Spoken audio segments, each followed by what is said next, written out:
श्री कृष्ण गोविंद हरे मुरारी, हे नाथ नारायण वासुदेवाय।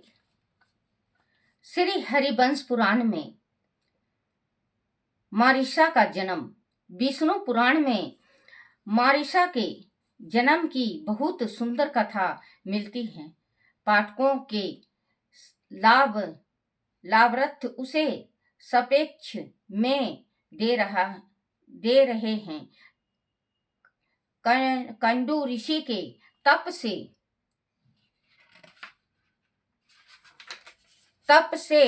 अंतरिक्त होकर ब्रह्म लोचा नामक अप्सरा को इंद्र ने तप भंग के लिए भेजा।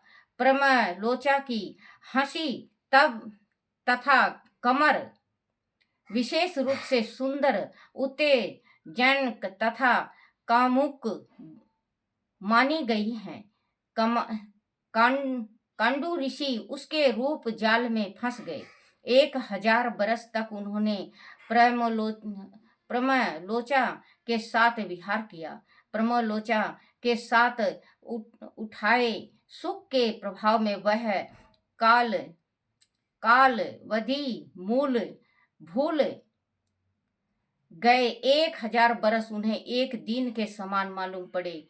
अंत एक साय वह संध्या वंदन के लिए लगे, तब प्रमलोचा ने उपहास करते हुए कहा कि उन्हें 1000 बरस के बाद संध्या करने की याद आई है। इस पर कांडू ऋषि को आश्चर्य हुआ। वह बोले कि अभी तो एक दिन ही बीता है। इस पर प्रमलोचा हंसने लगी और कहा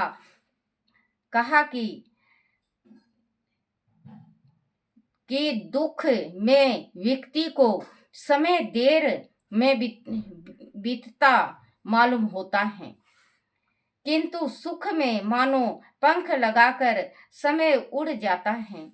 वास्तव में कांडू ऋषि एक दिन नहीं 1000 बरस प्रमलोचा से रमन करते रहे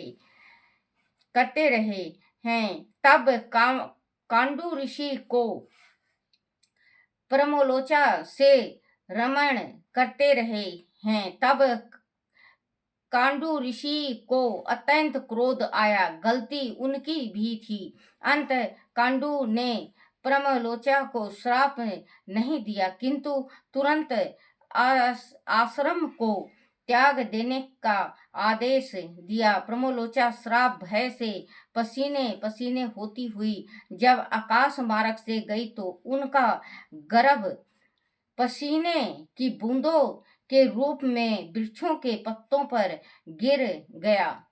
तब आयु ने उन बूंदों को एक स्थान पर एकत्रित किया और सोम ने अपनी अमृतमयी किरणों से उस गर्भ का पोषण किया। वही बाद में वृक्षों की पुत्री मारिशा कहलाई। अप्सरा के अंश से वह बहुत सुंदर हुई।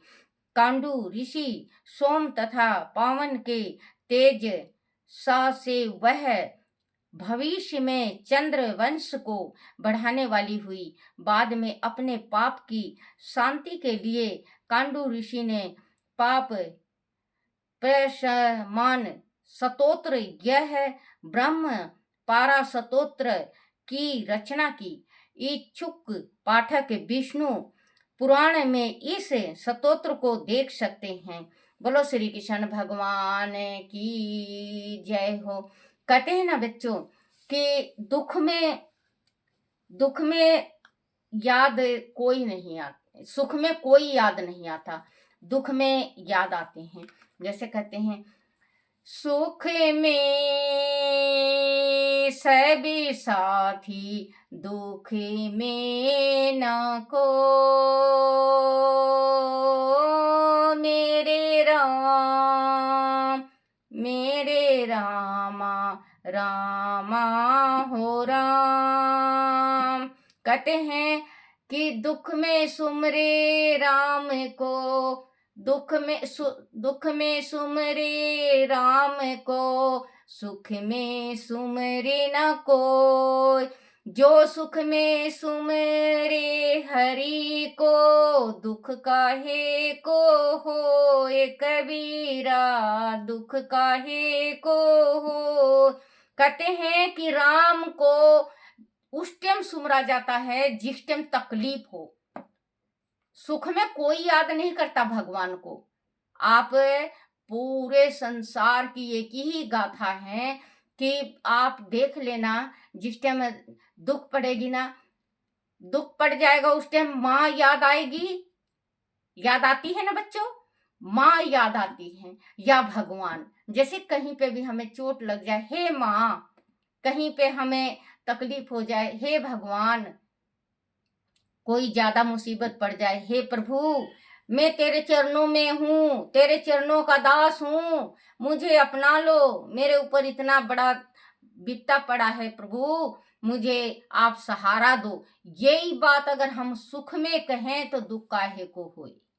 अगर सुख में कहें तो दुख काहे को होए। तो कहते हैं सुख में तो सब साथी होते हैं, जिस टाइम दुख पड़ता है तो तन का कपड़ा भी फट जाता है। बड़े बुजुर्गों ने कहा है, बनी बनी के सबसे साथी। एक मेरे पिता गाया करते, बनी बनी के सबसे साथी, बिगड़ी के कोई यार नहीं, बिगड़ी पे कोई यार नहीं। क्योंकि बनी बनी पे सबसे साथी, अब बिगड़न पे कोई यार नहीं। जो बिगड़न पे यार बने उसके जैसे दिलदार नहीं। तो श्री कृष्ण भगवान की सेवा किया करो, श्री कृष्ण भगवान जैसा आपको कहीं नहीं मिलेगा। भोलेनाथ का सेवा करा करो, भोलेनाथ के जैसे आपको कहीं नहीं मिलेगा। क्योंकि भोला एक लोटा जल में ही हर एक इच्छाओं को पूर्ण कर देते हैं। राधे राधे बच्चों, राधे राधे। एक बात और बच्चों, ये वीडियो देखो, लाइक करो, फॉलो करो और आगे बढ़ाओ, और आप सुनो भी।